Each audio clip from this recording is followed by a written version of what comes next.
Chaque année, plus de 50 000 personnes disparaissent, la plupart volontairement.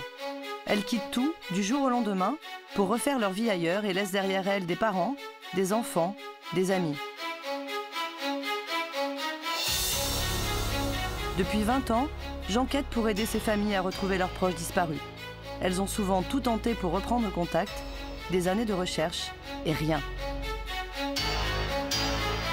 Si vous pouviez me faxer aussi tous les éléments que vous avez sur lui, nom, prénom, date et lieu de naissance et l'adresse que vous avez trouvée, moi je vérifie tout, je vous rappelle. Plus qu'une passion, mon expérience me permet aujourd'hui de répondre aux attentes de ces familles.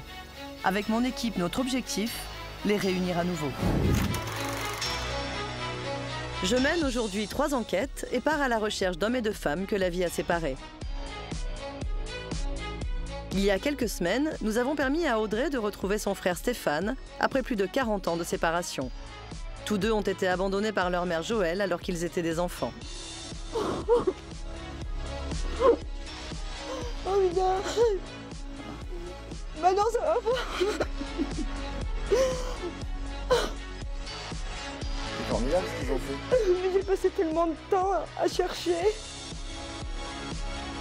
Je poursuis aujourd'hui l'enquête pour tenter de réunir la famille au complet. Marie-Antoinette, leur grand-mère maternelle, ne s'est jamais remise du départ de sa fille, laissant derrière elle ses 2 enfants. Cédric recherche son père qu'il n'a jamais connu. Ses parents se séparent peu après sa naissance. Sa mère décide alors de rentrer à l'île de la Réunion pour l'élever auprès de sa famille. 40 ans plus tard, Cédric, soutenu par ses 2 filles, est prêt à tout pour le retrouver. Je me suis dit qu'il doit être un peu comme moi. Il y a une certaine pudeur par rapport à la situation. Je me dis que c'est le moment de le rechercher, de savoir à quoi il ressemble, s'il va bien. Autre enquête, celle d'Isabelle qui recherche sa mère biologique. Adoptée, elle découvre à l'âge de 30 ans l'identité complète de celle qui l'a mise au monde. Une Allemande venue accoucher en France. À 30 ans, j'ai voulu savoir qui était la personne qui m'a mis au monde. Et comment vous avez réagi à ce moment-là? Beaucoup de panique parce que on ne sait plus trop si réellement on a été abandonné ou pas. Isabelle entame alors des démarches, mais ses recherches n'aboutissent pas. Elle me confie l'enquête, dans l'espoir de la retrouver.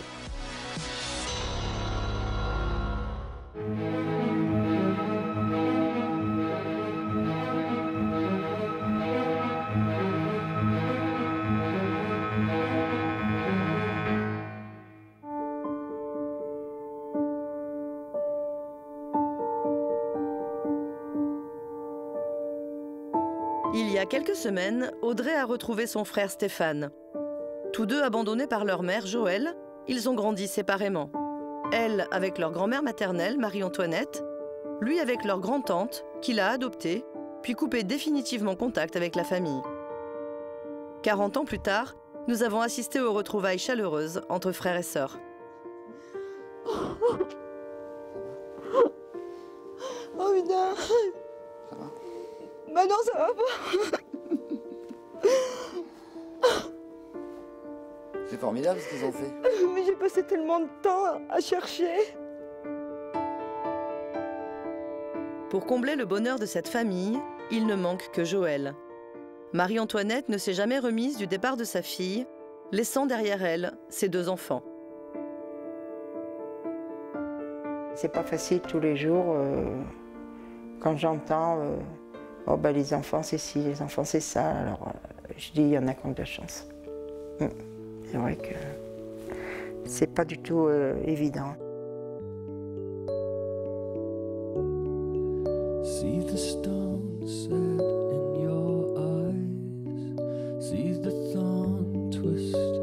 Tout bascule à l'âge de 14 ans, quand le père de Joëlle décède brutalement d'un arrêt cardiaque.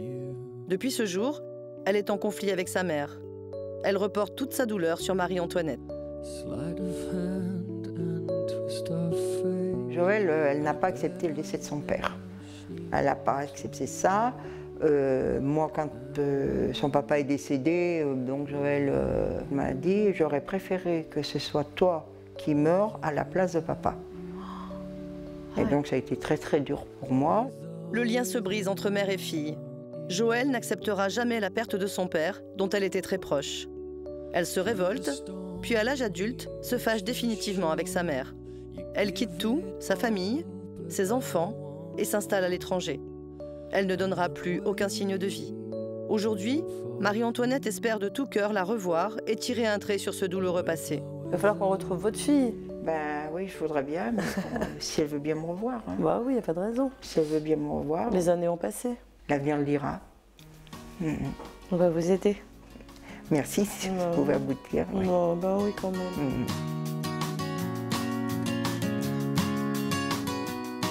Je poursuis donc l'enquête dans l'espoir de réunir cette famille à nouveau. Je récupère tous les documents dont disposent Audrey et Marie-Antoinette.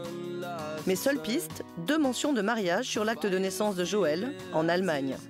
Le premier dans la ville de Wiesbaden, le deuxième à Taunusstein. C'est ici, aux dernières nouvelles, qu'elle aurait posé ses valises. C'est donc là que démarrent mes recherches.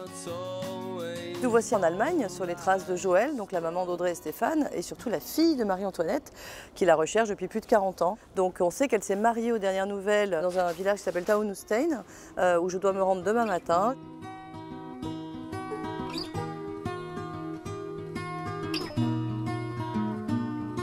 The brainchild of the science fiction hack. When you get to the end, you get to watch it back. Ma première étape, Taunusstein, une ville située à 1 heure de route de Francfort. Je me rends au Rathaus, l'équivalent de l'hôtel de ville en Allemagne, pour tenter de savoir si elle vit ici. Allô. Bonjour, vous parlez anglais? Un petit peu. J'ai besoin d'obtenir un acte de mariage, vous pouvez m'aider? Pas vraiment. Vous avez la deuxième porte à gauche là-bas. La deuxième porte à gauche, c'est quel service? C'est le bureau du maire. Oh, burger service. OK, thank you, sir.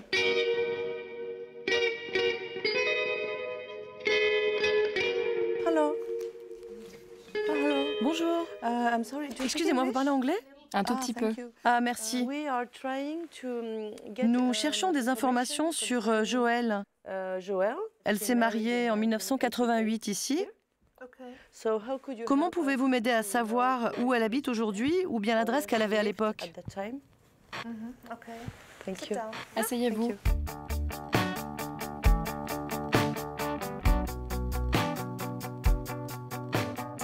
Je ne sais pas.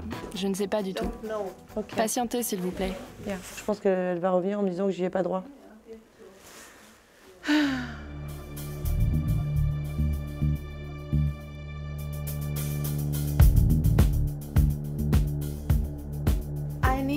J'ai besoin d'un papier et d'un interprète. Un papier? Oui, disant que vous êtes autorisé à... Ah oui, j'ai. Non, j'ai besoin d'un traducteur. Je ne comprends pas ce que vous me dites. Et nous avons besoin d'un traducteur. Nous parlons allemand ici. Oh, vous avez besoin d'un papier écrit en allemand, vous voulez dire? Oui, un papier en allemand et une personne qui traduise. Ah. With me, you mean? Avec moi, vous voulez dire? Il faut que j'ai un traducteur avec moi? Ah. Ça rigole. Oui, et alors on pourra voir.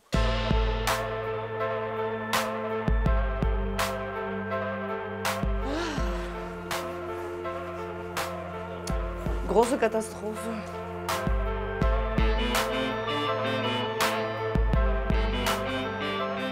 Bon, c'est pas facile, hein, c'est pas facile tout ça. Donc l'administration allemande est très rude, comme nous venons de le constater. Je n'ai droit à rien. Du coup, j'ai demandé s'il y avait des internets cafés ici. Donc la dame m'a donné l'adresse du centre-ville. Parce que je vais devoir avoir recours à mon avis à Internet pour la retrouver. Voilà, je vais essayer par le nom de son mari, le nom de son précédent mari. Je vais faire diverses recherches, puisque visiblement elle ne s'est même pas domiciliée ici au moment de son mariage. Donc j'ai 0 piste.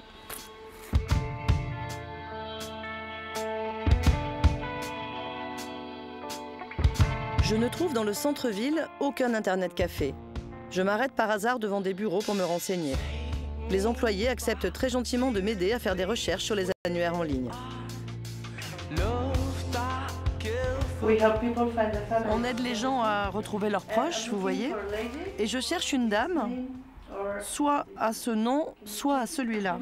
Vous pouvez vérifier? Vérifier sur les annuaires? Oui, bien sûr. Merci. Et la dame s'appelle Joël.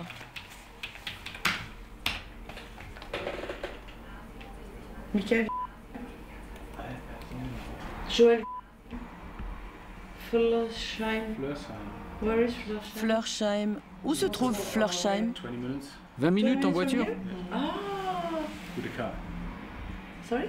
Pardon? Ah, 20 minutes en voiture. Bonne chance. Merci beaucoup pour votre aide, elle est précieuse. J'ai trouvé une adresse pour Joël. Apparemment, elle travaille dans les modèles de voitures, miniatures ou quelque chose comme ça. Donc je ne sais pas de quand date la formation, mais c'est une piste supplémentaire qui s'ouvre à moi. Donc le moral remonte.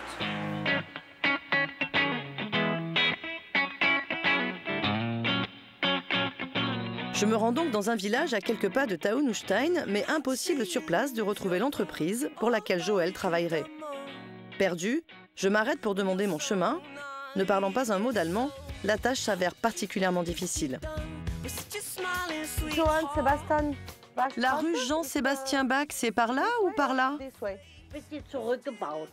Ok. Ok, merci beaucoup. Oh, je ne comprends rien du tout. Nicht sprechen Deutsch. Je ne parle pas allemand. Nicht sprechen Sie Deutsch. Ich spreche nur Deutsch. Ich spreche nur Deutsch. Und was sind Sie für ein Landsmann? No capito. Wo kommen Sie her? English? En anglais? No, English or French? Français? Französisch? Oh, es recht nicht. Alles gut. Dankeschön. Tout va bien, merci beaucoup, merci. Jetzt fahren Sie mal down die Johann Sebastian Bach. Vielleicht finden Sie jemanden. Okay. Vielen Dank. Merci. Okay. Tschüss. C'est pas facile. Des rencontres sympathiques, mais qui, hélas, ne m'aident pas à avancer dans mes recherches. Et malgré le progrès des nouvelles technologies, le GPS de mon véhicule refuse également de me donner un coup de pouce. Il ne veut pas de Johann Sebastian, là. Comment on va à cette rue, là? Je comprends pas.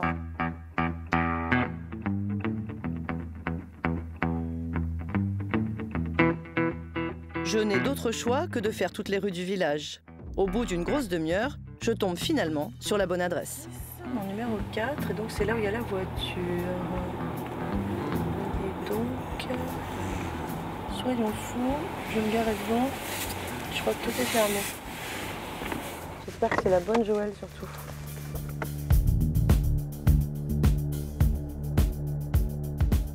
Là, on appuie comme ça. Do you speak English? Vous parlez anglais? Non. Un moment, s'il vous plaît.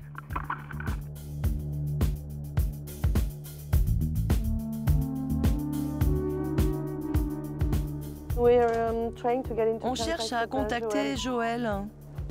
Joël. Elle ne travaille pas ici. Ah bon? On a vu sur Internet que Joël travaillait ici pour Model Car World. Une minute, je me renseigne. Elle travaillait effectivement ici il y a 6 ans, mais nous ne savons pas où elle travaille aujourd'hui. Mais savez-vous à quelle adresse elle vivait il y a 6 ans? Non. Alors que j'avais enfin une piste fiable, personne dans cette entreprise n'a gardé de contact avec Joël. Je me retrouve de nouveau au point mort. Je décide alors de contacter par téléphone la mairie de Wiesbaden, la ville du premier mariage de Joël en Allemagne.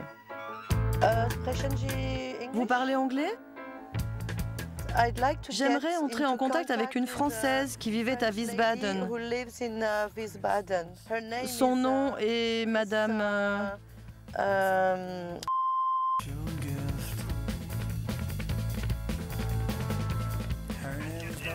Laissez-moi votre numéro de téléphone, s'il vous plaît. Ah, vous voulez mon numéro? Merci, madame, au revoir. Ah, c'est compliqué, hein. Quand on parle pas allemand, c'est compliqué. Donc elle doit me rappeler.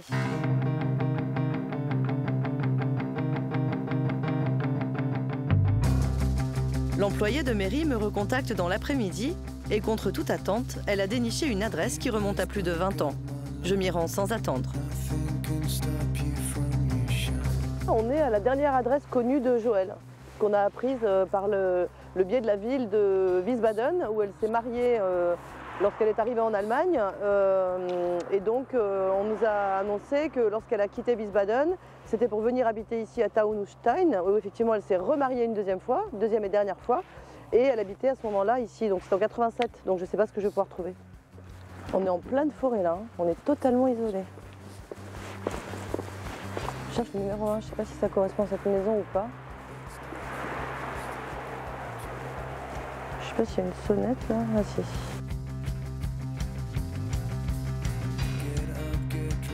Guten Tag. Bonjour. Vous parlez anglais? Oui. Oh, merveilleux. I'm coming from France. Je viens de France. Je cherche à contacter une Française qui s'appelle Joël. Joël. Joël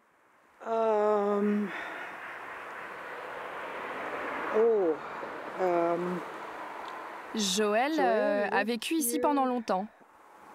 Elle habitait la maison juste à côté. Ah, c'était votre voisine. Oui, si on parle bien de la même Joël. Oui, oui, c'est la même. Mais elle n'est plus là, malheureusement, depuis 8 ou 9 ans. Elle était bien mariée avec un certain Michael. Oui, oui, c'est bien ça. Elle a eu 2 enfants ici aussi. Ah bon, c'est une bonne nouvelle, ça. Cette dame m'apprend également que Joël s'est séparée de son époux il y a quelques années et qu'elle a déménagé dans un village juste à côté. Elle n'a pas d'adresse exacte, mais me suggère de me renseigner à la mairie. Et ce n'est pas loin, vous dites? Non, non, environ 10 minutes. Eh bien, merci beaucoup pour votre aide et votre gentillesse. Bonne chance. À vous aussi. Merci, au revoir.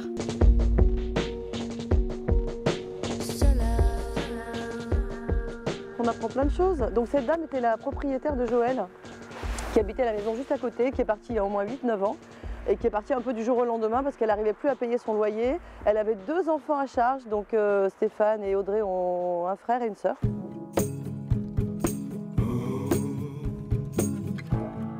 Je repars alors pleine d'espoir et me rends à la mairie du village voisin où j'espère obtenir la nouvelle adresse de Joël. La mairie, s'il vous plaît? La mairie, c'est juste un peu plus haut dans le virage à gauche.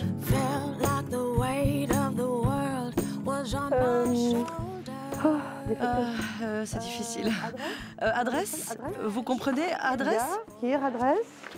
Comment s'appelle-t-elle? Elle s'appelle Joël. Ces dames, touchées par ma démarche, acceptent de m'aider et effectuent une recherche dans leur base de données. Il y a un autre nom. Oh, that's great. Ah, c'est formidable.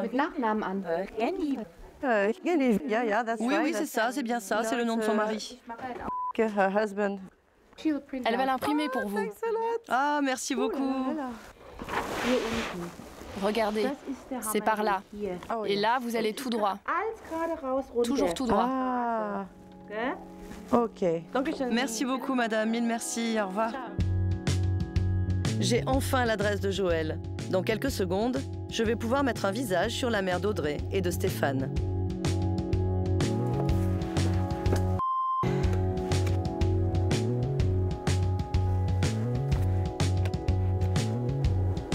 Mince.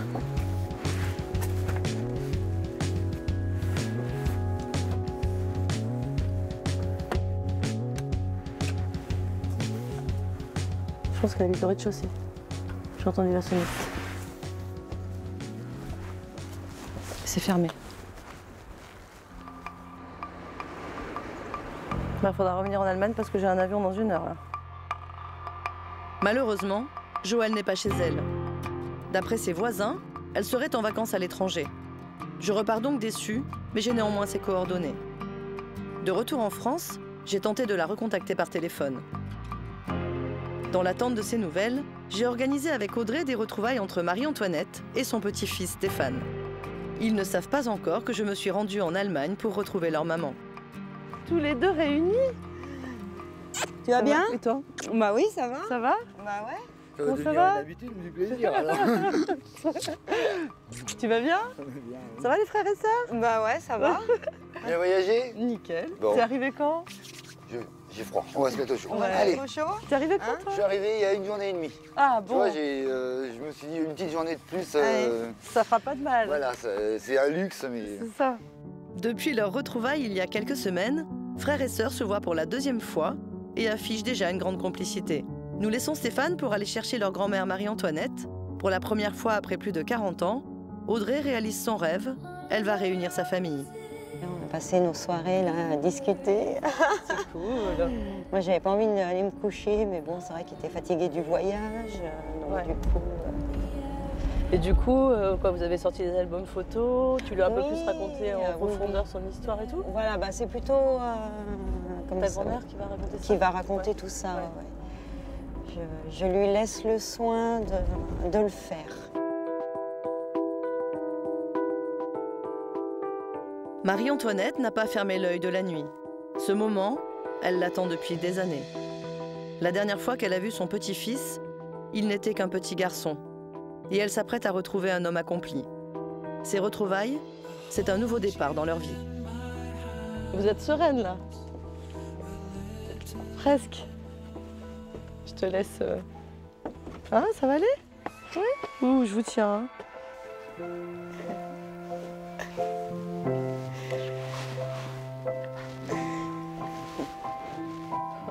Running through the black night, I'm sure I had the green light, car ran over. I thought that I would die. Then from the X-ray, back to the rat race, I run away. T'as pas mangé du coup? Hein? T'as pas mangé? Non, t'as pas mangé, t'as pas dormi. Une vraie vie de platation.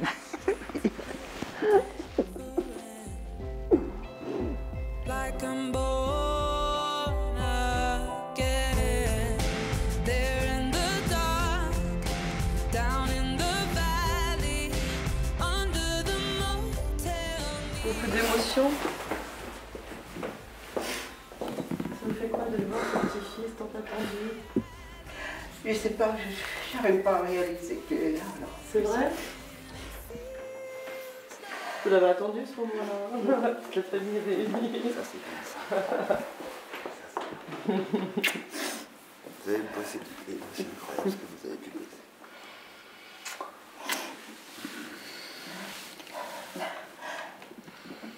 Il manque plus qu'une personne maintenant. On va tout faire.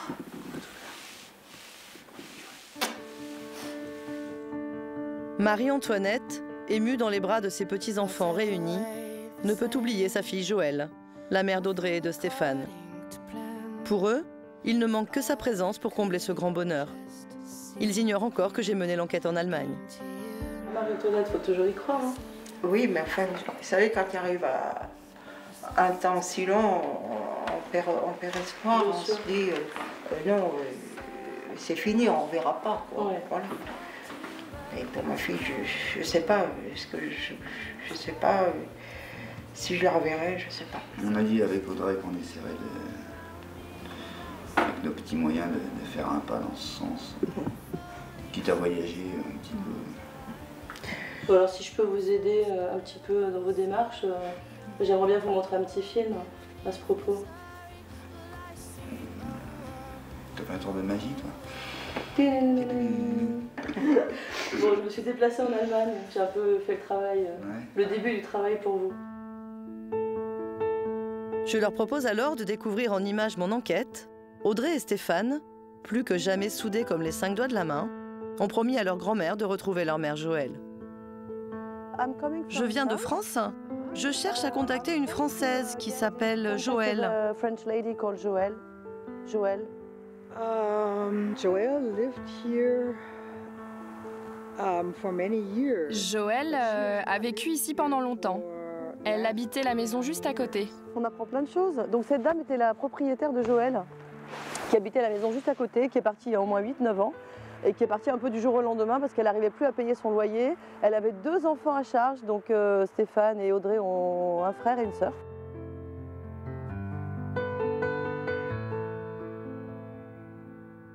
T'as retrouvé l'adresse? Mais quand je suis arrivée, elle n'était pas chez elle, tu vois, malheureusement. Bon, vous êtes grand-mère encore, vous avez vu? Bah oui. Alors, Arrière. vous avez Grand-mère. non, grand-mère. Donc vous avez encore une autre petite fille et vous, une sœur et un frère, qui s'appellent Christine et Agnelle. Et j'ai pris contact avec Christine par mail. Ah. Voilà, donc là on échange des mails, mais j'attends son retour. On a échangé 2 mails avant que j'arrive là. Non, je ne pensais pas du tout que ça m'arriverait, je sais pas. Non. Non, non.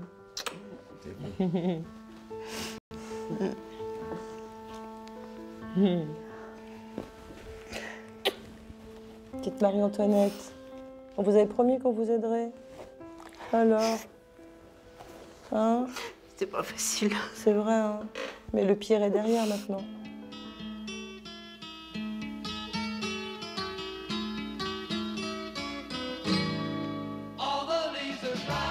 Marie-Antoinette a retrouvé son petit-fils, Audrey a retrouvé son frère, Stéphane a lui retrouvé toute une famille, tous les trois à nouveau réunis, comme si la vie ne les avait jamais séparés.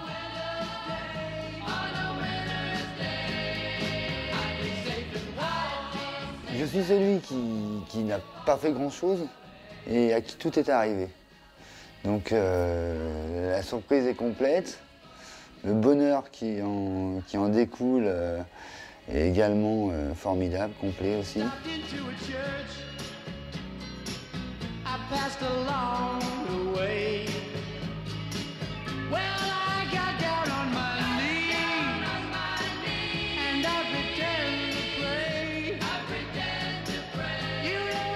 Je m'y attendais plus. Je m'y attendais plus du tout. Et c'est vrai que maintenant nous voir réunis, c'est encore un rêve. C'est encore un rêve. J'espère qu'il ne repartira pas. Splendide. C'est splendide. C'est quelque chose qui me tombe dans les bras comme ça. C'est magnifique.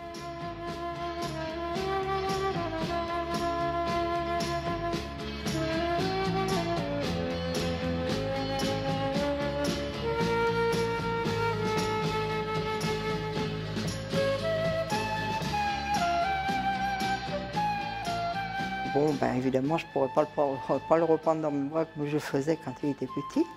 Mais bon, pour moi, c'est que du bonheur. C'est lui qui me prend dans ses bras.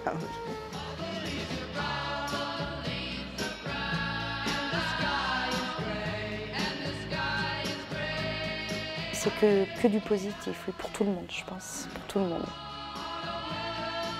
Depuis notre tournage, Audrey et Stéphane ont décidé de faire ensemble le voyage jusqu'en Allemagne, à la rencontre de leur maman.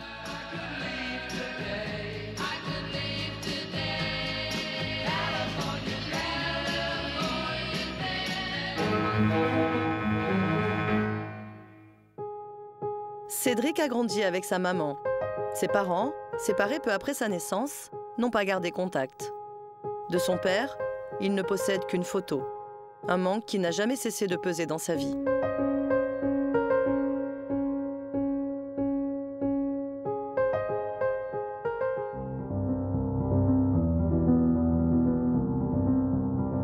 Parfois, les enfants n'osent pas se lancer dans la recherche de leur vie pour tenter de retrouver leurs origines. C'est le cas de Cédric. À 40 ans, il n'a jamais connu son père. Ses parents se sont séparés peu après sa naissance. Il a aujourd'hui la chance d'être soutenu par sa maman. Ghislaine me contacte depuis l'île de la Réunion, à plus de 10 000 km de Paris. Elle espère pouvoir réparer les erreurs du passé et permettre à Cédric de retrouver son père Félix. Bonjour Ghislaine. Bonjour. C'est Patricia. Merci. Ça va bien? Contente de vous voir. Moi aussi. Oui, hein. Ça va. Quelle heure il est à la Réunion là? Alors là, il est 15h19. 15h19, d'accord. Et il fait une chaleur d'enfer. Ah bah vous avez bien de la chance parce que nous on est en moon boots là. Ah ouais. Ghislaine prend le temps de me raconter son histoire avec le père de son fils. Quand elle rencontre Félix, c'est le coup de foudre. Elle tombe rapidement enceinte de Cédric, un enfant que le couple attend avec impatience. Mais Ghislaine fait une malheureuse découverte. J'étais enceinte de 6 mois à peu près de Cédric, quand j'ai appris qu'il était déjà marié. Félix avoue tout. Son épouse vit en Belgique et il a déjà 3 enfants. Ghislaine se sépare alors du père de son fils et rentre à La Réunion, d'où elle est originaire, pour l'élever dans sa famille. Moi, j'ai pas essayé de reprendre contact parce que l'adresse que j'avais, c'est une adresse qui était en Belgique et j'avais peur que ce soit l'adresse de sa femme. Ah. Aujourd'hui, elle le regrette. Cédric a grandi sans son père, un manque qui a eu des répercussions sur leur relation. Il y a eu un grand moment de vide. Et petit à petit, les choses se sont réglées. Et là, il a enfin accepté que je fasse quelque chose, parce qu'auparavant, il refusait. Pourquoi? Je suppose qu'il devait être en colère. J'espère que pour Cédric, ce sera tout un bien et que toute la situation va s'arranger, va s'harmoniser. Bah oui, c'est le but, on est là pour ça. Touchée par le témoignage de Ghislaine, je prends en main les recherches, mais avant de démarrer mon enquête, je souhaite rencontrer Cédric. Il vit au Canada, loin de la Réunion. Je m'envole donc pour le Québec, où il est installé depuis 4 ans avec ses 2 filles. Elles aussi le soutiennent dans cette démarche.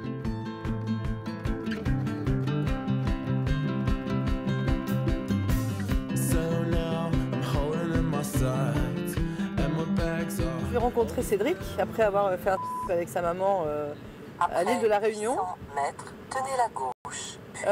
Parce que c'est lui qui recherche son père. Moi j'ai vu sa mère parce que c'est elle qui a le plus d'informations évidemment sur son père, parce que lui ne l'a pas connu. Mais c'est très important que je puisse recueillir ses motivations, qu'est-ce qui le pousse à rechercher enfin son père, parce qu'il a 40 ans et ça ne fait que quelques mois de ce que je crois savoir qu'il recherche son père. Il a 2 filles qui ont 16 et 12 ans et qui l'ont poussé à retrouver son père. C'est elles surtout les moteurs de cette démarche. Je me dis que si je viens ici aussi loin, j'ai pas droit à l'erreur, donc il faut absolument que je retrouve son père, quoi.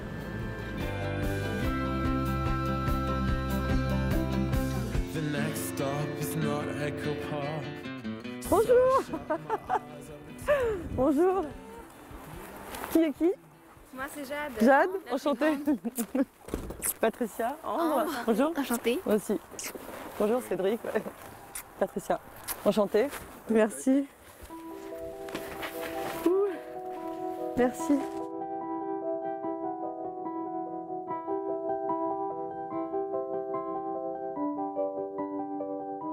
J'ai une photo de mon père. Ah ouais. C'est la seule photo que j'ai. Ah ouais, c'est la seule? Ouais. Voilà. Oh, tu lui ressembles, hein? Ouais. Il y a un air de famille. Hein. Ouais, je trouve. Hein. Ouais. Et puis là, donc, c'est moi et ma mère, à la maternité. Ah. Je suis né. D'accord. Donc c'était à Paris, ça, alors? Oui. Pareil, donc il y a des roses à côté de ma mère. Je suppose que c'est lui qui a dû les envoyer. Et vous, les filles, alors ce grand-père, il est super important? Ça comblerait le vide du côté le grand-père paternel. Et pour savoir qui est Papy Félix, en fait. C'est mon grand-père, voir son attitude et tout, comment il est, maintenant, où est-ce qu'il habite. Vous l'appelez Papy Félix? C'est mignon. Bah ouais.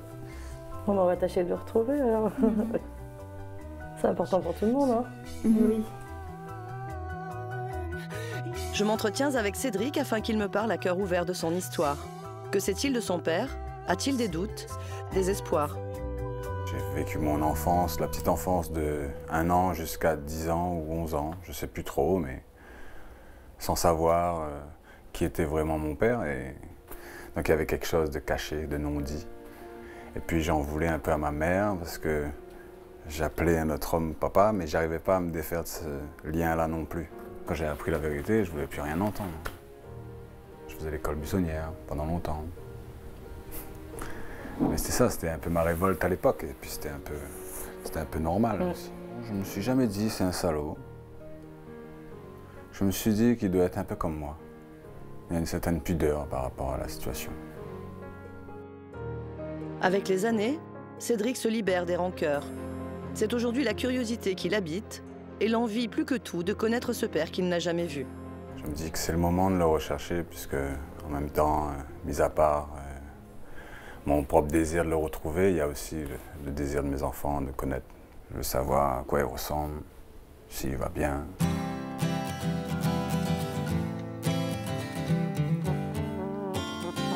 En quittant Cédric, je comprends combien cette recherche lui tient à cœur. Au-delà d'une simple curiosité, c'est aussi le désir de reconstituer sa famille. Je rentre à Paris, décidé à mettre tout en œuvre pour retrouver son père Félix. De retour au bureau, je lance les investigations avec mon équipe. Notre première piste, la Belgique, où Félix aurait vécu avec sa première compagne. Nous avons d'abord contacté différentes administrations pour tenter de savoir s'il apparaissait dans les registres nationaux. Ah, j'ai une réponse de la Belgique. Ouais. Alors, madame, je n'ai trouvé aucune donnée correspondant à ce monsieur. Donc, il n'y a rien concernant Félix apparemment. Sur tout le territoire belge? Sur tout le territoire belge. Donc, il n'est plus en Belgique. Ça, c'est une sacrée info quand même.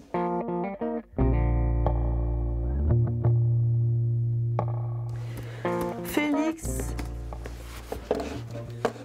Celui-là, il est né en août 45. Il travaille dans la finance. Alors, attends, août 45, ça pourrait correspondre. Donc, il est gérant d'une entreprise dans le Gard 30. Donc, il serait dans la région nîmoise. Pourquoi pas, hein?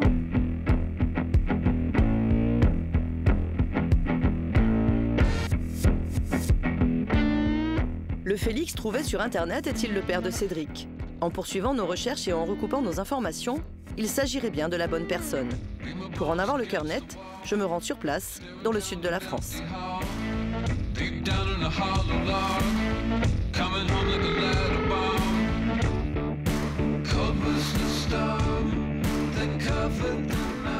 Aujourd'hui, nous allons dans un petit village qui s'appelle Saint-Victor-Lacoste, dans le Gard, du côté de Nîmes, puisque j'ai trouvé une société qui est basée là et qui appartiendrait, en tout cas qui serait gérée par justement Félix.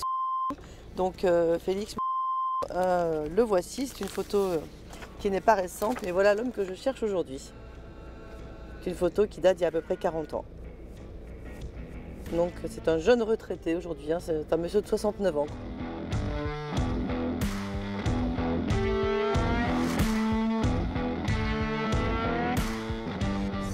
Normalement. 3. Ah, c'est là. Il y a des voitures, hein, donc il y a du monde. Il y a cet endroit où il y a du monde, il y a du village.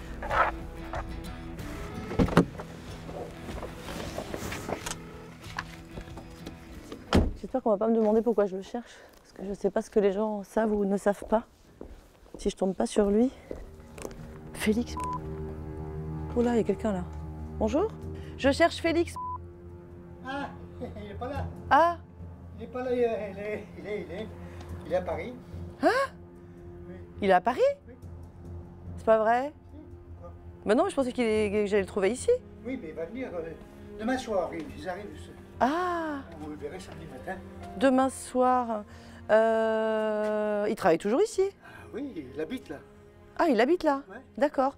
Il est à Paris, mais c'est dommage que je viens de Paris, on se croise en fait. Ah oui. Il est où à Paris? Parce que je peux peut-être... Je sais pas où exactement. On a moyen de savoir? Comme ça je remonte à Paris plutôt que d'attendre demain soir ici? Il y a quelqu'un qui est en contact avec lui qui peut me... Oui, il y a sa copine là. Elle est où sa copine? Bah Paris. Ah, il est avec sa copine alors? Voilà. Ah, vous n'avez pas un portable ou quelque chose? Ou une adresse où ils sont à Paris? Je récupère un numéro de téléphone et je profite de l'occasion pour montrer à ce monsieur une photo d'époque. Il reconnaît Félix et me confirme qu'il s'agit bien de l'homme que je recherche. Vous connaissez un petit peu sa vie ou pas, Félix? Je sais qu'il a une autre vie, là. Il a des enfants ailleurs, je crois. Ah bon? Oui. Il a un fils, je crois. Est-ce qu'il ressemble toujours à ça? Ah non. Ah non. Ah, il est quoi? Il avait 30 ans? C'est ça, à peu près. Il aurait 69 ans aujourd'hui ici. Mais... Hein? Ouais. Vous n'avez pas une photo, des fois? Ça serait super. De lui? Ouais. Ah, attendez voir. Il est pas jeune. C'est vrai? Oh là là, encadré et tout. Oh, ah ouais, ouais. Mais dis donc. Ouais, mais... Il est toujours aussi charmant. Ah ouais, il est charmant. Ah ouais. Il a une bonne tête.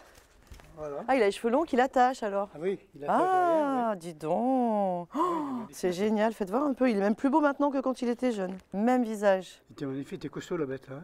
Ouais. Il est encore costaud, mais bon, pas costaud à... Oui, il est très gentil, il est super. Petite moustache. Ouais, ouais. Il n'avait pas, oui, je vois. Non, il l'avait pas. Voilà. Bon, eh bien, écoutez, ok. Voilà. J'imprime bien son visage, on va aller à sa rencontre. Ben voilà, et puis... J'espère qu'il sera content. Bon, j'espère aussi, a priori oui. Bon, qu'il ne m'engueule pas. Non, non, vous inquiétez pas, on va lui annoncer une jolie nouvelle. Bah, merci de votre gentillesse et du temps que vous m'avez consacré. Ah bah, c'est normal. Merci monsieur, c'est très aimable. Au revoir, merci beaucoup. Je n'ai rien révélé des circonstances exactes de ma venue. Je souhaite garder toute la surprise à Félix. Je contacte par téléphone sa compagne pour tenter d'organiser une rencontre sur Paris très vite. Bonjour, vous êtes sur la messagerie de Nathalie. Je ne suis pas disponible pour le moment, mais n'hésitez pas à me laisser un message et je vous rappellerai dès que possible. À bientôt, au revoir. Oui, bonjour Nathalie, je m'appelle Patricia, je suis journaliste pour la chaîne Chérie 25, on ne se connaît pas. Je me permets de vous appeler parce qu'on a une petite surprise à faire à votre ami Félix. Voilà, je voulais juste discuter un petit peu avec vous, voir si éventuellement on peut se rencontrer en fin d'après-midi quelque part sur Paris ou demain matin, enfin ce qui vous arrange. Merci d'avance et à très bientôt, au revoir. Il est midi, en attendant que la compagne de Félix me rappelle, je patiente dans un café. Bonjour. Bonjour, vous m'avez appelé, je crois. Et oui, vous êtes Nathalie? Oui. Ah, c'est gentil de me rappeler, j'ai cherché à vous joindre. Donc on a une surprise pour votre compagnon, Félix. Une personne qui le cherche depuis très longtemps et on voudrait lui annoncer de qui il s'agit et j'espère que ça va lui faire plaisir, je pense que oui. Bah, je ne vais pas vous en dire plus, mais d'après les éléments, parce qu'on préfère s'adresser toujours aux personnes directement concernées, mais c'est une histoire très ancienne et c'est quelqu'un, à mon avis, qui est cher à son cœur. Sans trop m'avancer, je pense que ça lui fera plaisir. J'allais vous proposer éventuellement qu'on se croise vite fait, sans trop empiéter sur votre emploi du temps, ce soir à Paris. Bon, ben vous êtes un amour. Merci beaucoup et à tout à l'heure alors. Merci, au revoir. Oh, c'est génial. C'est absolument génial. Donc, on a un rendez-vous à Paris, dans la soirée, puisqu'elle préfère être là, c'est sa compagne que j'ai eue.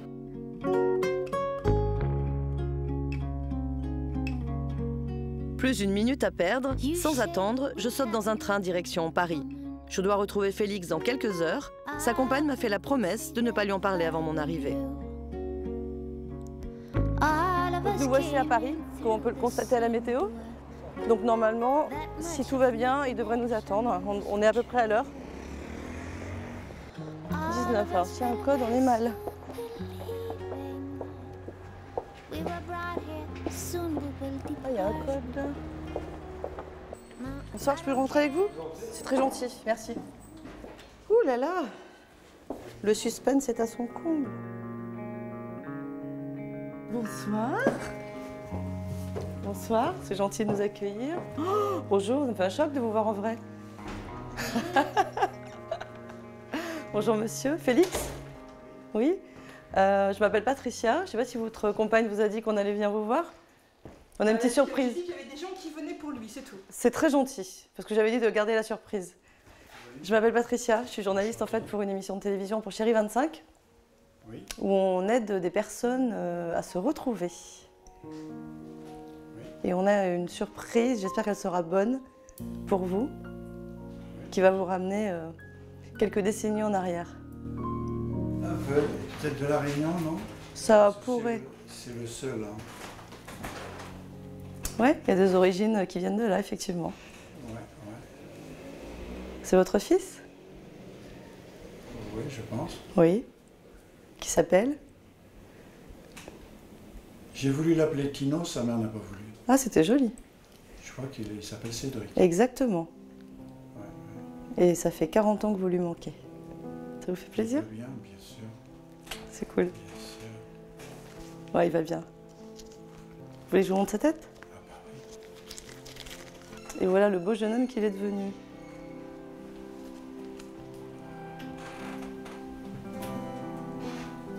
Et c'est ses enfants? Oui. Donc vous êtes grand-père? Il en a combien? 2. Jade et Ambre. 16 ans et 12 ans. Et vous, ça vous fait pas un choc de le voir? Si, parce que je l'ai pratiquement pas vu. Hein. Eh oui. Je sais. Je vais m'y faire un petit peu. Ouais. Ça vous fait un choc. Ah oui. Ouais. Je comprends. Je l'ai pas vu bébé, et là je vois un homme de 40 ans. Je suis grand-père et je le sais pas. Oh, je vous fais un choc, hein. Hein? Ça vous fait plaisir? Ah oui. Ah, c'est cool, ça va lui faire du bien à votre fils. Il avait tellement peur même de vous chercher. Moi, j'ai essayé, mais de par les gens que je connaissais, j'avais aucun droit. Bien sûr, bah, pensiez-vous? Je vais chercher mon fils, je ne me suis pas dégonflé, j'ai pas fui. Je le sais, il le sait, ça. J'ai pas fui. Ah oui, mais il le sait, sa mère lui a toujours parlé d'ailleurs favorablement de vous. Hein. Mais il a été en colère contre sa mère pendant très longtemps, toute son adolescence, parce qu'il lui en voulait un peu d'avoir fait un enfant toute seule. Félix prend un long moment pour m'expliquer combien la séparation avec son fils a été difficile pour lui.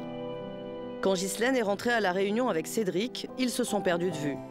La distance, l'absence de nouvelles, il n'a alors plus osé revenir vers cet enfant qu'il avait à peine connu, mais qu'il n'a jamais oublié. Mais lui, je pense qu'il n'est pas resté longtemps à La Réunion. Je sais que vos courriers ne sont pas arrivés à un moment donné. Et Ghislaine, qui est une femme aussi discrète que vous, elle n'a pas non plus osé vous recontacter, ne recevant plus de courrier. Enfin bref, si vous êtes perdu de vue bêtement. J'ai même pas une photo de lui. Bébé? Oh.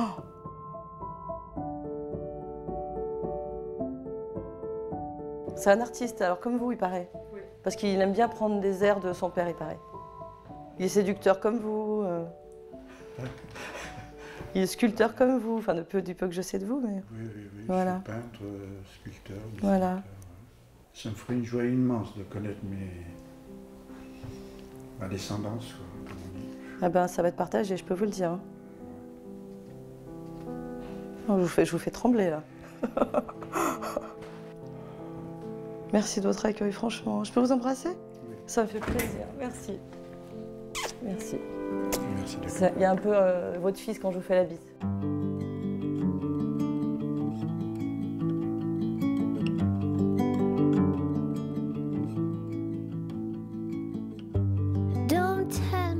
Ça y est, retrouvé. Puis ça s'est super bien passé. Et puis, non mais c'est un personnage fascinant. C'est un sage en fait. On a parlé 2 heures là.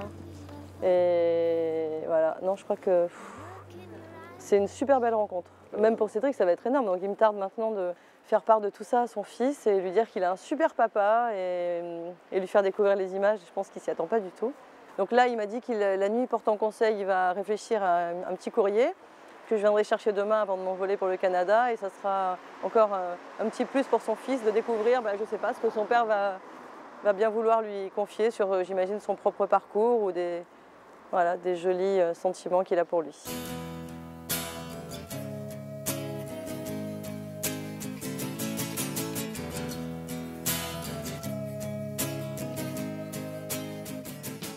Je quitte Paris quelques jours plus tard, direction le Québec, impatiente de retrouver Cédric et ses filles.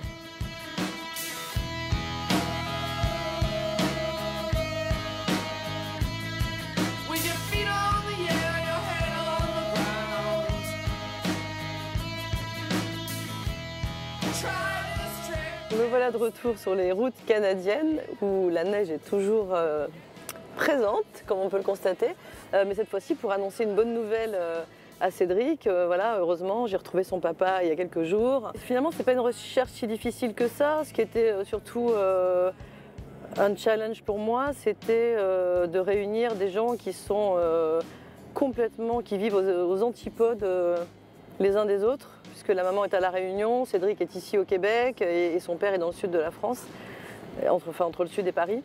Et je vais pouvoir lui annoncer qu'il ne s'était pas trompé dans ses prédictions en fait. Voilà, il a un papa qui est aussi pudique que lui, qui attendait impatiemment finalement, je pense, que son fils se manifeste pour savoir ce qu'il est devenu. Et ce qui est étonnant, c'est qu'ils sont très, très similaires tous les deux. Ils ont le même état d'esprit, ils ont cette même façon de sentir les choses, ce même instinct. Ils s'expriment de la même manière, ils ressentent les choses de la même manière. Enfin, c'est vraiment le père et le fils, quoi. Il n'y a pas photo.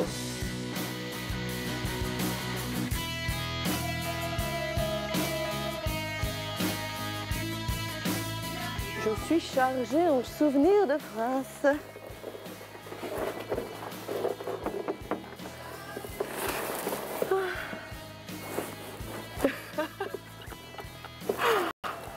Vite! Il fait -18! Hello, hello! Bienvenue, bienvenue. Ça va bien et vous? Ça va.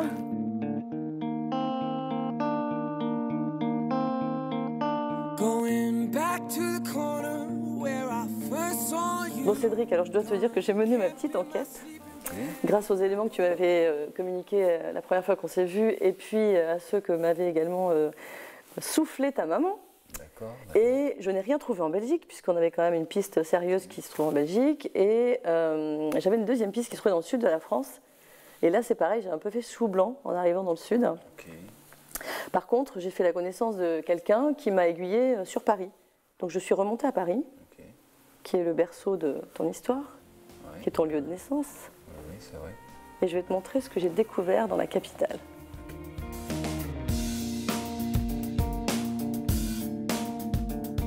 Bonsoir, c'est gentil de nous accueillir. Bonjour monsieur, Félix? Oui. Je m'appelle Patricia, je ne sais pas si votre compagne vous a dit qu'on allait venir vous voir. On aide des personnes à se retrouver. Oui. Et on a une surprise, j'espère qu'elle sera bonne pour vous, oui, qui va vous ramener quelques décennies en arrière. C'est votre fils? Oui, je pense. Oui. Qui s'appelle? J'ai voulu l'appeler Tino, sa mère n'a pas voulu. Ah, c'était joli. Je crois qu'il s'appelle Cédric. Exactement. Ouais. Et ça fait 40 ans que vous lui manquez. Ça vous fait plaisir? Il va bien, bien sûr. C'est cool. Bien sûr. Ouais, il va bien. Vous voulez que je vous montre sa tête? Et voilà le beau jeune homme qu'il est devenu. Et c'est ses enfants? Oui. Donc vous êtes grand-père? Il y en a combien? 2. Jade et Ambre.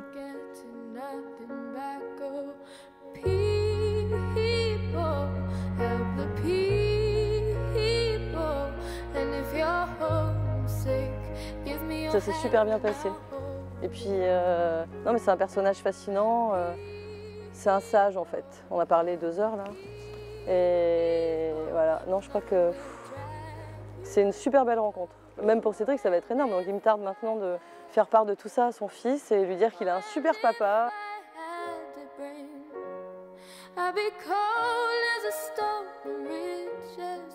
Je t'attendais pas à ça. Bonne santé et tout, il a l'air bien. Ouais, il est bien. Hein. Fou. Ouais, alors t'as vu, il proposait de t'écrire un petit courrier.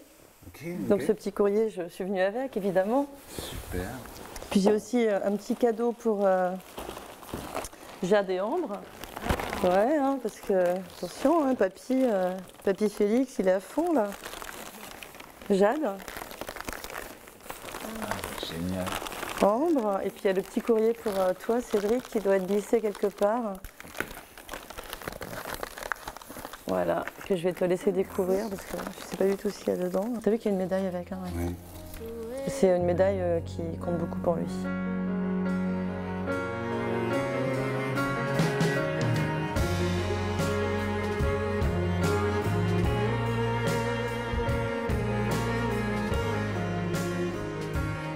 Alors Je suis content en tout cas. Ouais. Ouais, c'est un soulagement pour moi en fait. Bah oui, hein, bien sûr.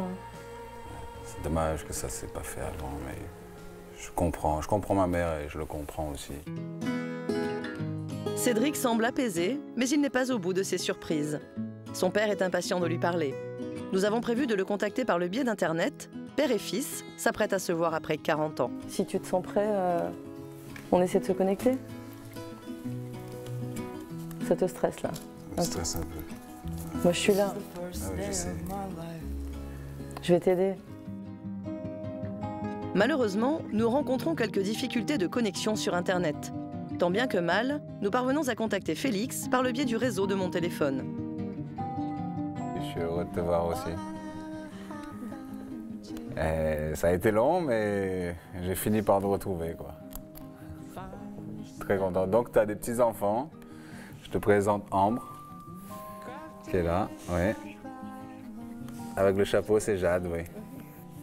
Et puis, ça m'a rendu encore plus fier que je l'étais déjà. J'étais déjà quand même assez fier comme garçon. Et là, je me suis dit, wow, j'ai un beau papa, quoi. Donc, qui a l'air d'aller bien, qui est en bonne santé.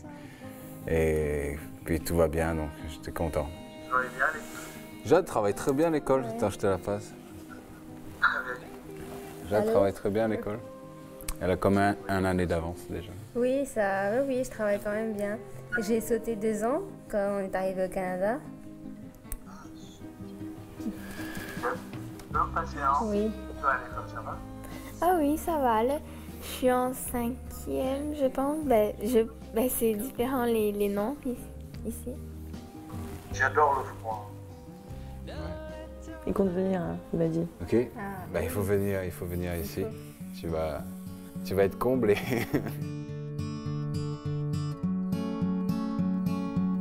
Hey there, Delilah, what's it like in New York City? I'm 1,000 miles away, but girl, tonight you look so pretty, yes you do. Times Square can shine as bright as you, I swear it's true. Nous restons un long moment au téléphone avec Félix. Cédric et son père se trouvent de nombreux points communs.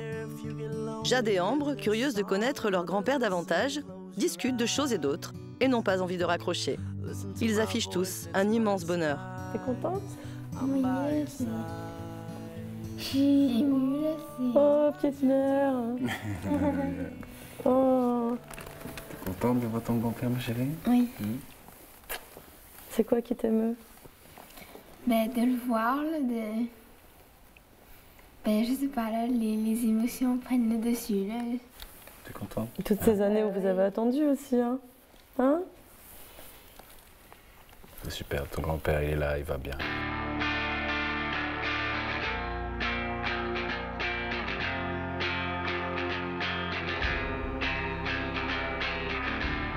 I tried to be perfect, but nothing was worth it. I don't believe it makes me real. I thought it'd be easy, but no one believes me. Comme je suis un grand garçon maintenant, je pleure pas, mais c'est comme si j'avais pleuré. I'm better off on my own.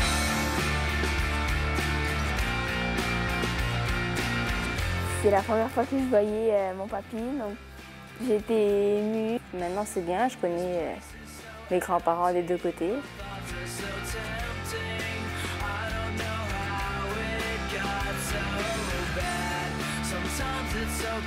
En fait, je sais pas, c'est les sentiments qui ont pris le dessus. J'étais surtout très content que mes filles me voient en même temps que moi. C'était quand même essentiel pour moi.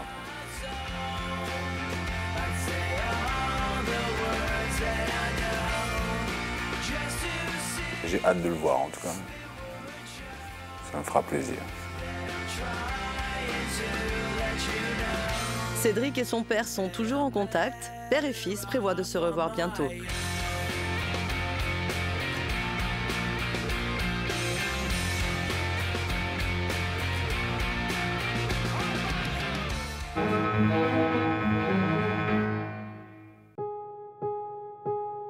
Isabelle s'est longtemps crue née sous X, jusqu'à ce qu'elle décide de retrouver sa mère biologique. Dans son dossier d'abandon, elle découvre alors l'identité complète de celle qui l'a mise au monde. Pleine d'espoir, elle me confie ses recherches.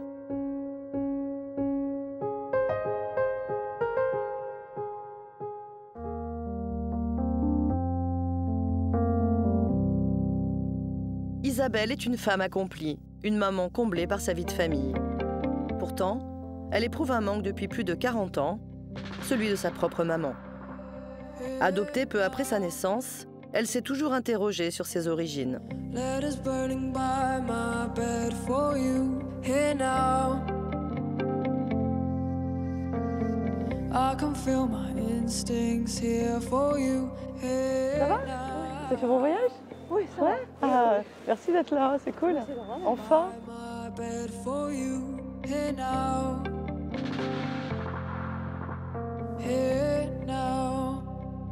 Isabelle a été abandonnée une semaine après avoir vu le jour à la maternité de Montpellier. C'est ici que je lui donne rendez-vous pour qu'elle me raconte son histoire.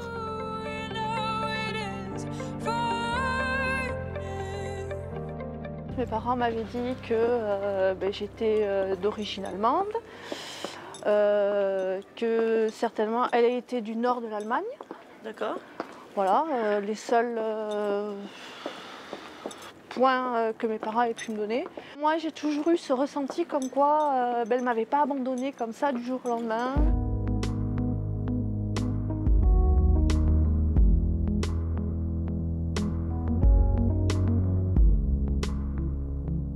Alors voilà, c'est là que vous êtes nés. C'est la première fois que vous venez là? Oui. Ça vous fait quoi de voir ça alors? Ça fait tout drôle? Ouais. Ouais. Tout drôle de savoir qu'elle était là, moi qu'il y a quelque chose qui s'est passé ici. Voilà. Ouais. Maintenant c'est vrai, savoir ce qu'elle a dû penser, ce qu'elle a dû. Comment elle a dû réagir pour mettre quand même une semaine avant de se décider. Isabelle n'en a jamais voulu à sa mère biologique. Avec les années, elle ressent aujourd'hui le besoin de comprendre les raisons qui peuvent pousser une maman à abandonner son enfant. Ça n'a peut-être pas dû être évident ni pour elle pendant 9 mois, ni la première semaine non plus. Bien sûr. Parce que quand on voit à l'époque, il n'y avait pas d'aide, il n'y avait rien. Donc c'est quand même une décision qui a été... qui n'a pas dû être évidente à prendre, même si elle avait une trentaine d'années. Il y a 10 ans, Isabelle entame des démarches et récupère son dossier d'abandon auprès des services sociaux. Elle découvre avec surprise que sa maman ne l'a pas accouchée dans le secret. À 30 ans, j'ai voulu savoir qui était la personne qui m'avait mis au monde. Donc j'étais venue à la DAS de Montpellier. Et donc c'est là que j'ai appris qu'elle m'avait reconnue, donc ils m'ont donné tous les dossiers qu'ils avaient en ayant stabiloté son nom, son lieu de naissance, sa date de naissance. Donc au départ, vous avez pensé que vous étiez née sous X du coup? Ah oui, tout à fait. Et comment vous avez réagi à ce moment-là? Beaucoup de panique parce que on ne sait plus trop si réellement on a été abandonné ou pas.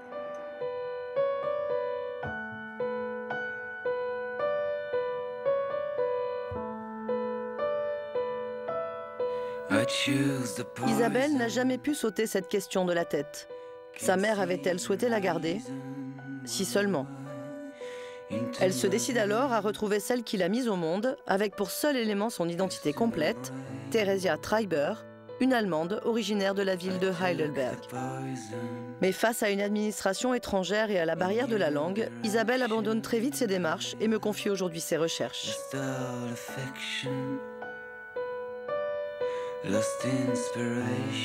De retour à Paris, je contacte le consulat d'Allemagne.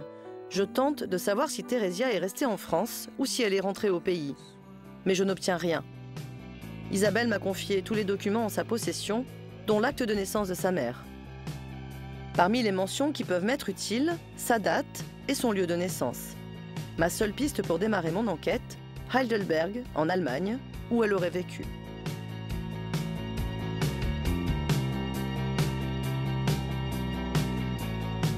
On est aux archives de Heidelberg, où je viens essayer de trouver la trace de la famille, des parents, d'éventuels frères et sœurs de Teresa, parce que j'ai rien trouvé en France, que je ne sais rien sur elle, et que le seul moyen c'est de remonter, non pas de trouver les descendants, puisqu'on les connaît, mais de trouver ses ascendants, pour après dérouler toutes les branches.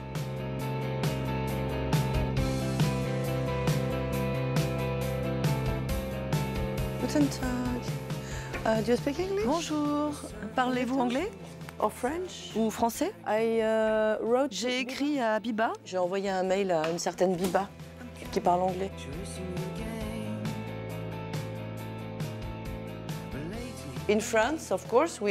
En France, bien sûr, nous avons contacté le consulat d'Allemagne et ils n'ont rien trouvé sur cette dame. Alors la seule solution pour nous serait de retrouver des parents ou des frères et sœurs.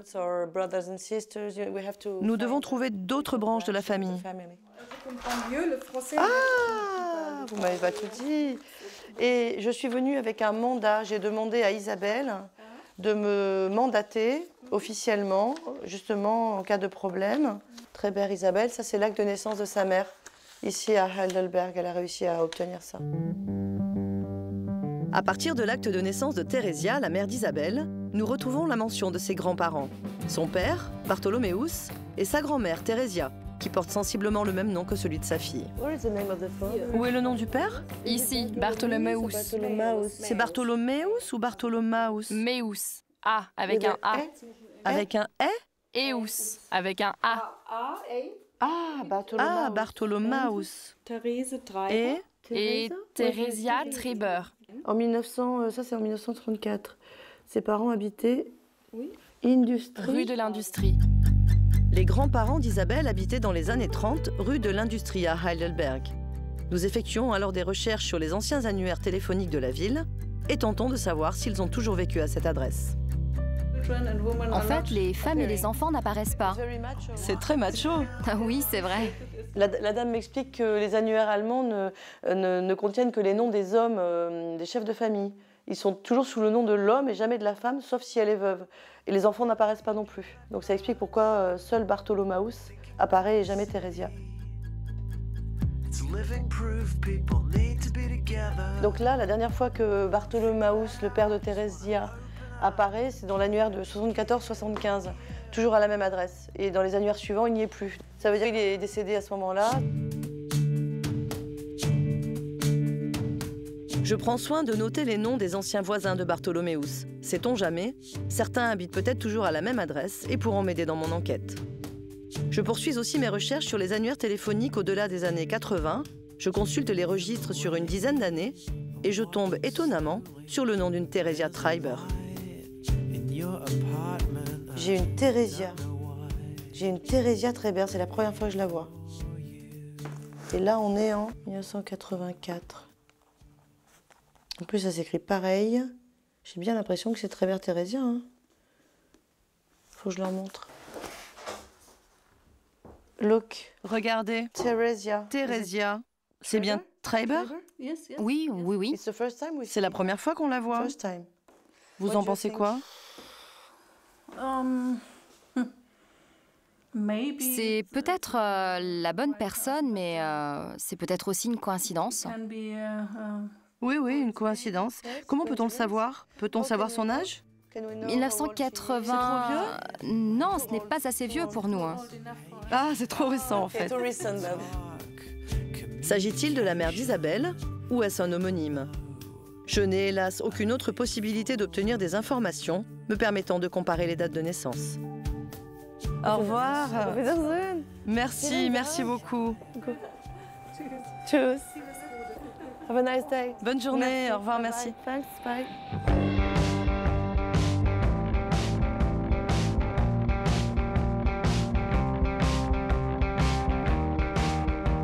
Je repars avec deux pistes, la dernière adresse du grand-père d'Isabelle en 1975 et celle d'une Theresia Treiber en 1984, peut-être la personne que nous recherchons. Mais avant de me rendre à ces deux adresses, je décide d'aller à la mairie pour tenter d'obtenir d'autres informations sur la famille. On est à l'équivalent de l'état civil en France. C'est ici que se trouve l'acte de naissance de Theresia Treiber. C'est ici que se trouve l'acte de décès de son père, parce qu'on sait qu'il est décédé à Heidelberg en 75. Donc c'est super important pour nous. On va notamment savoir où est décédé Bartholomaus. Et ça va nous permettre de retrouver peut-être la personne qui a déclaré son décès. Donc tout ça, ça nous permet d'avancer.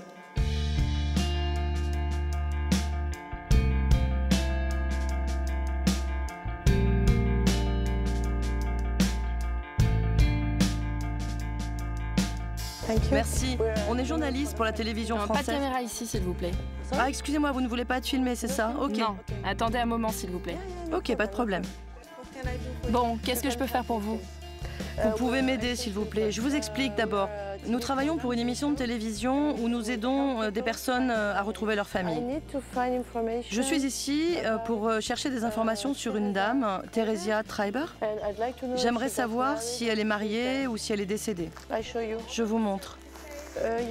Bon, suivez-moi.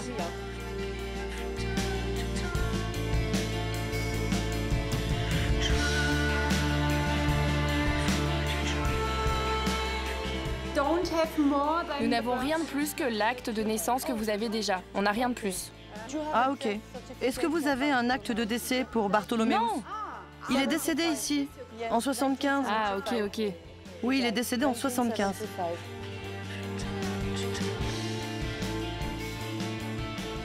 J'ai été reçue de façon très confidentielle dans le bureau de la responsable de l'état civil, qui m'a sorti le même document que celui-là, et elle m'a dit qu'elle n'avait rien de plus comme mention.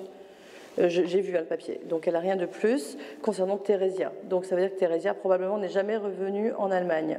Je lui ai demandé de me retrouver l'acte de décès de Bartholomäus, puisqu'on sait qu'il est mort ici en 75, et elle va m'obtenir les documents pour demain matin, donc ça peut toujours nous aiguiller vers d'autres pistes. En attendant, je vais poursuivre mon enquête.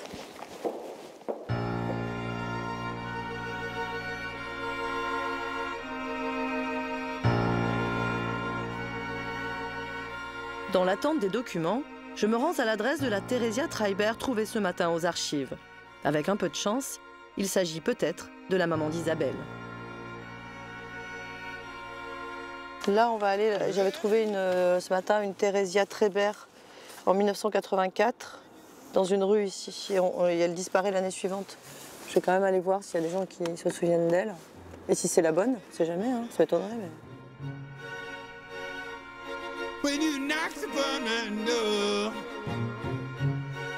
C'était une dame de 50 ans. Ah, il y a la télé qui marche. Bon, déjà, c'est plus le même nom. Hein. Ah, il y a quelqu'un qui arrive. Ah ouais. Ah ouais.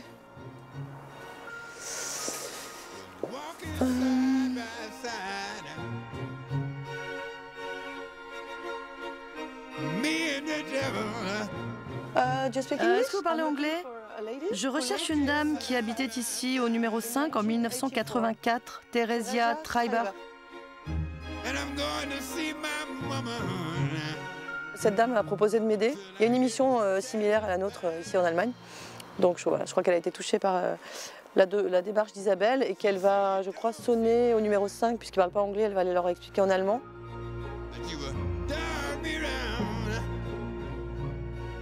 Ja, genau. Ah, guck mal. Theresa. Und die wohnen aber Fasanenweg. Comment? L'adresse est Fasanenweg. L'adresse de Theresia? Ja. Theresia Treiber aurait déménagé à quelques rues d'ici. J'ignore encore s'il s'agit de la mère d'Isabelle. Ces dames me proposent gentiment de me conduire jusque chez elles pour en avoir le cœur net. Come. Venez, venez, c'est une belle émission de télévision. On rend les gens heureux.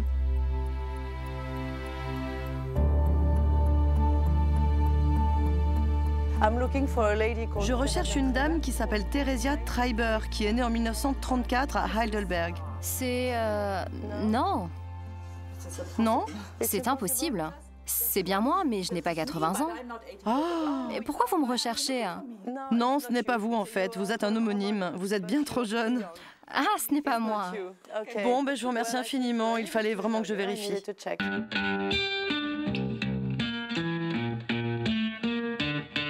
J'ai malheureusement fait fausse route. Il me reste néanmoins la dernière adresse connue de Bartholomäus, le grand-père d'Isabelle. Je me rends sur place pour une enquête de voisinage. J'ai le nom de tous les voisins qui ont peut-être connu Bartholomäus.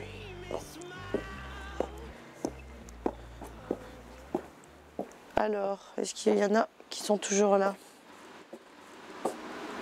Grun. Attends. Kunler Kohler, Erd Susanna, Kaiser Elisabeth. Ah, il n'y a plus personne. Hein. En même temps, ça fait 40 ans. Hein.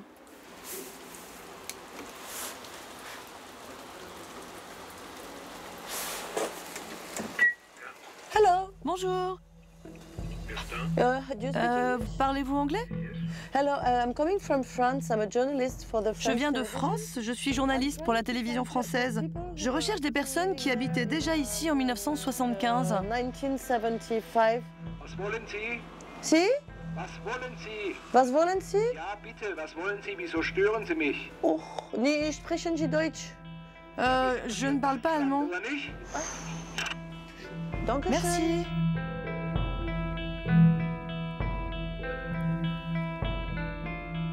Hallo. Bonjour, que voulez-vous? Je ne parle pas allemand. Ben voyons, mais qu'est-ce que vous voulez? Je suis journaliste et je recherche une famille qui habitait ici. Vous avez le nom de cette famille? Treiber, Bartholomäus Treiber. Jamais dans ma vie ici. Au numéro 1. Je n'en sais rien, vous n'avez qu'à regarder. J'ai regardé, mais peut-être que vous l'avez connu. Mais pourquoi pensez-vous que je le connaisse? Je ne sais pas, la chance. Et c'est quoi ça?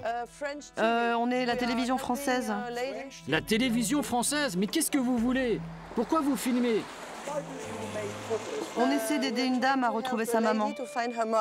Ok, so you know, vous avez compris que cette maison est seulement 35 ans.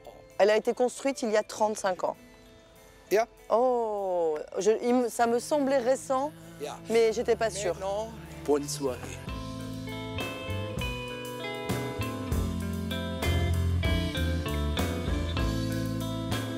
Voilà, j'ai la réponse à la question majeure, c'est que cet immeuble a été construit il y a 35 ans. Et Bartholomäus est décédé il y a 40 ans. Donc il a pas pu, il a habité ici, là, mais c'était pas cet immeuble-là. Donc il n'y a décidément plus aucune trace de ce passé-là. Je n'ai plus aucune piste et ne sais comment orienter mes recherches. Comme prévu, je recontacte la mairie de Heidelberg et je parviens à récupérer l'acte de décès de Bartholomäus, le grand-père d'Isabelle. Un document inespéré à ce stade de l'enquête. Je sais désormais où il a été inhumé. Ma prochaine étape, le cimetière. Vous parlez français? Ah, c'est super. Je cherche la tombe d'un monsieur qui s'appelle Treiber. J'ai une famille, Treiber. J'ai son acte de décès.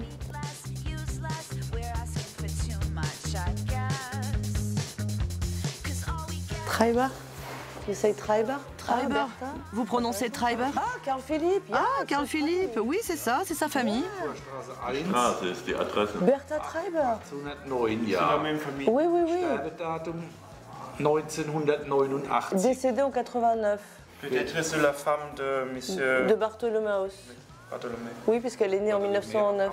Est-ce qu'on peut savoir d'autres informations? Par exemple, qui paye la tombe? Qui entretient la tombe?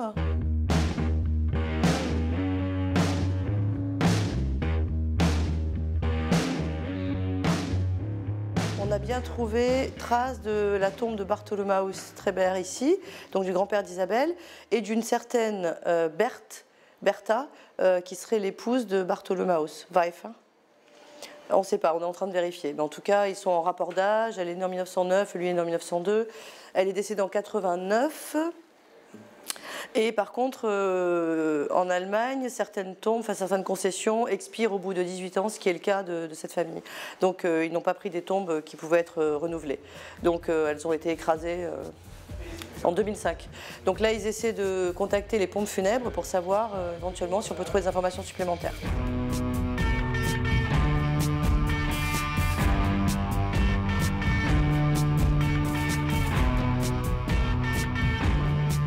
Alors Bertha Treiber, elle était née Bauer. Et son enfant, Sieglinde. c'est une fille? C'est une fille. Sigilde Haas, c'est la fille de Bertha. Et Bertha, c'est la dernière épouse de Bartholomäus.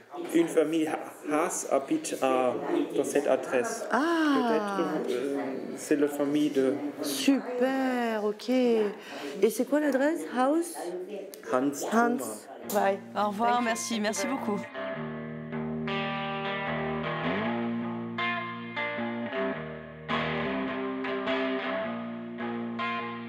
Première bonne nouvelle depuis notre arrivée en Allemagne. Donc comme je l'espérais, la tombe de Bartholomäus a parlé. Donc Bartholomäus s'est marié en dernières noces avec une personne qui est décédée, dont la fille est aussi décédée, puisqu'on a retrouvé trace de sa fille. Mais cette même fille avait un mari et des enfants qui sont, eux, bel et bien vivants. Donc ce sont les premières personnes vivantes que nous allons pouvoir, j'espère, rencontrer ici en Allemagne et qui sont de la famille d'Isabelle. Voilà, même si elles sont un peu éloignées au niveau de la parenté, mais ce sont les premiers vivants qu'on va pouvoir toucher pour de vrai et voir en vrai.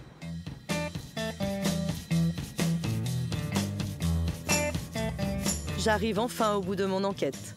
Les enfants de Bertha, l'une des épouses de Bartholoméus, habitent un village voisin. J'espère qu'ils auront connu Theresia et qu'ils pourront me mettre en contact avec elle. Je m'y rends en soirée et une fois sur place, mon périple n'est malheureusement pas terminé. Impossible de retrouver la bonne rue et les voisins se montrent peu coopératifs.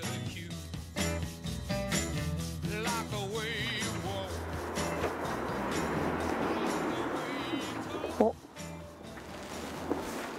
Ça recommence. Ils sont méfiants ici quand même.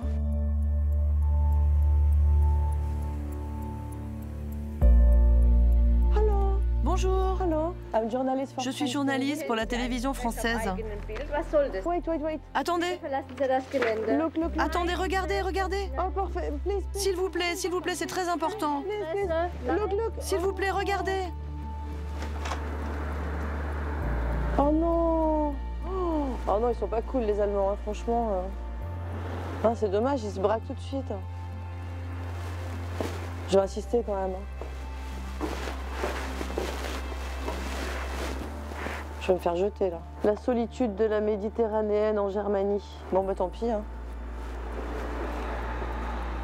Je n'ai plus d'autre choix que de parcourir une à une les rues du quartier avant de tomber enfin sur la bonne. Ah, il y a de la lumière au 37. Avec la lumière. Müller, Gendrich. Ah non, c'est As. Exactement, c'est As, pas Treiber, c'est As. Alors, As. Donc As, que je m'y retrouve. Oh, le coup de bol. Oh, le miracle.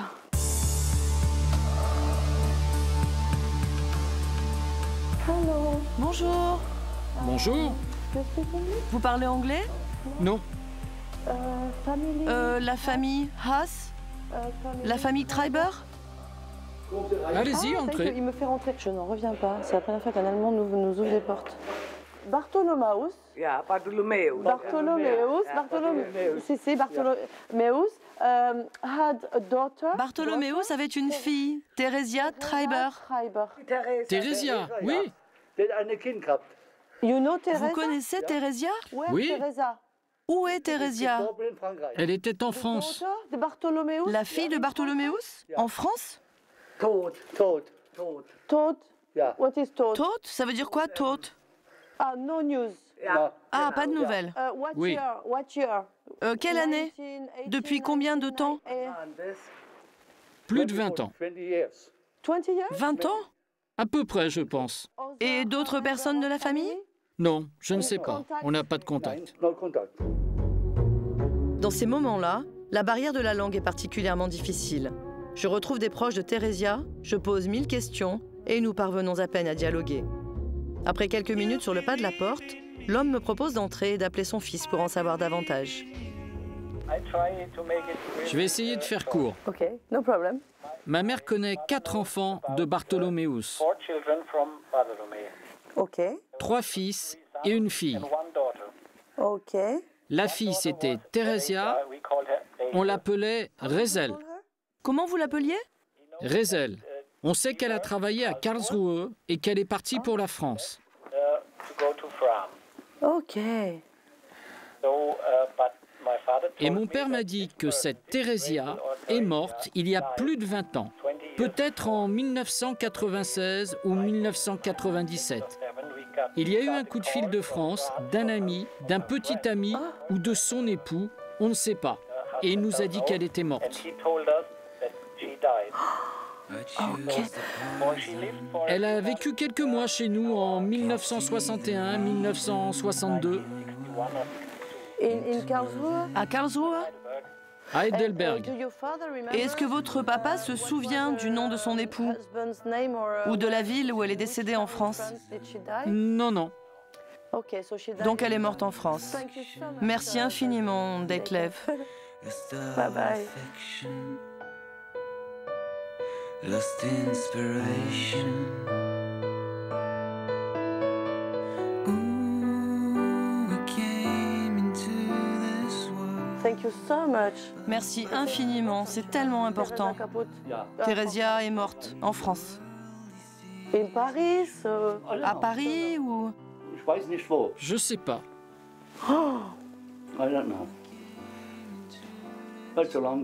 Je ne sais pas, ça fait tellement longtemps. Ok. Oh mon Dieu, je suis effondrée.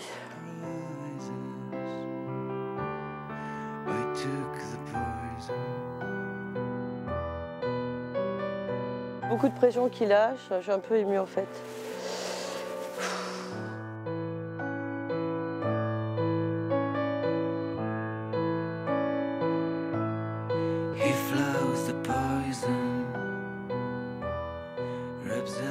On s'est pris plein de portes, les Allemands ils n'ont vraiment pas été très chaleureux, quoi. Enfin, c'est une culture un peu différente, donc j'ai pas l'habitude déjà. Et là, d'être accueillie enfin dans un foyer allemand, déjà, ça fait un chaud au cœur, quoi. Et puis d'apprendre qu'elle est décédée, je me dis voilà, c'est dommage, quoi. Elle est décédée en France, on l'a pas su, on est en Allemagne où c'est hyper dur de chercher quelqu'un. Et puis voilà, on vient d'apprendre qu'elle est morte, donc c'est... Il y a 20 ans déjà, donc je pense que ça va faire un choc à Isabelle de l'apprendre. Et puis je suis déçue en même temps de ne pas avoir de photos. C'est un mélange de plein de sentiments là.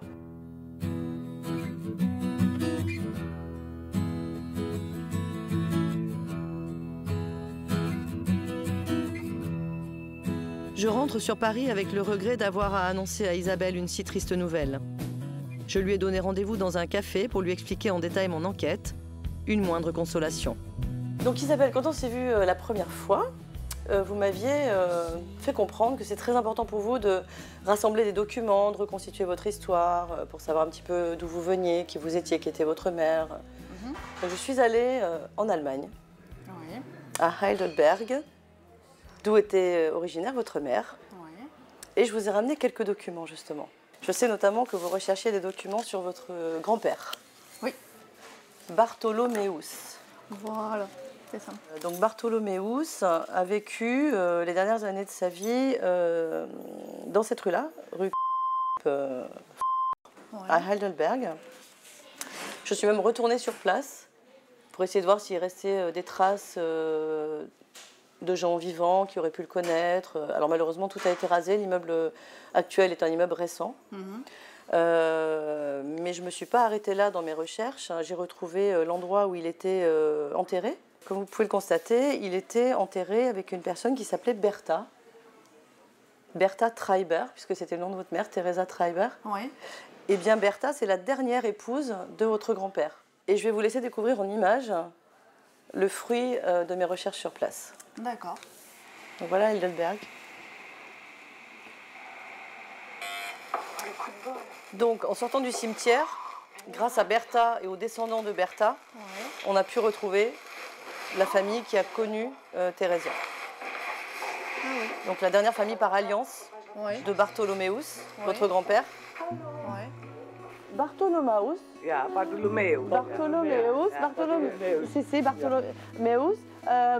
Bartholoméus avait une fille, Theresia Treiber. Theresa Treiber. Theresia, oui.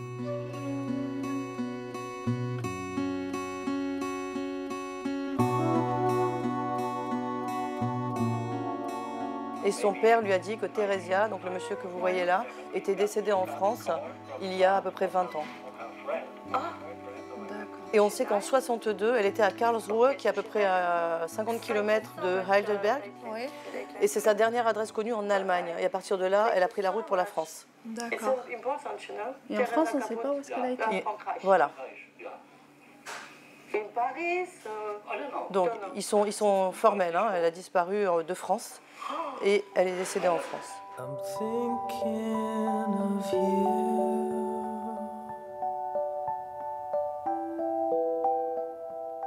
In my sleep. Je suis désolée. On va se revoir et je vais aller un peu plus loin dans mes recherches. C'est important que je puisse retrouver où est-ce qu'elle est enterrée. Oui, c'est vrai que c'est quelque chose que j'aimerais bien. Bien sûr. Bien savoir. Bien sûr. Donc ce qui fait qu'elle n'a jamais vraiment quitté la France. Apparemment, elle n'aurait jamais quitté la France. Oh, je suis confuse. suis désolée de la peine que je te crée. Non. Je m'y attendais un petit peu de toute façon. Oui, je sais.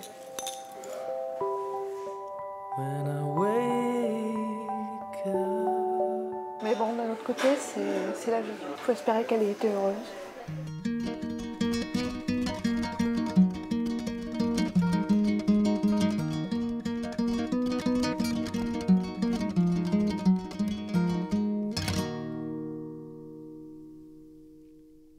J'aimerais aller en Allemagne, voir un petit peu.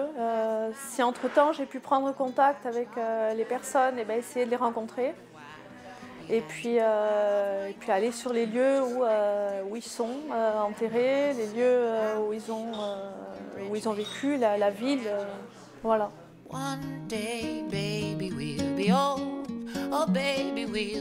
J'ai promis à Isabelle de poursuivre mon enquête pour tenter de savoir quel a été le parcours de Theresia en France. En attendant, Isabelle a pris contact avec ses cousins allemands. À travers eux, elle se rapproche indirectement de sa maman. Little me and little you kept doing all the things they do. They never really think it through, like I can never think you're true. Here I go again, the blame, the guilt, the pain, the hurt, the shame, the founding fathers of our plane that's stuck in heavy clouds of rain. One day, baby, we'll be old. Oh, baby, we'll be old and think of all the stories that we could have told.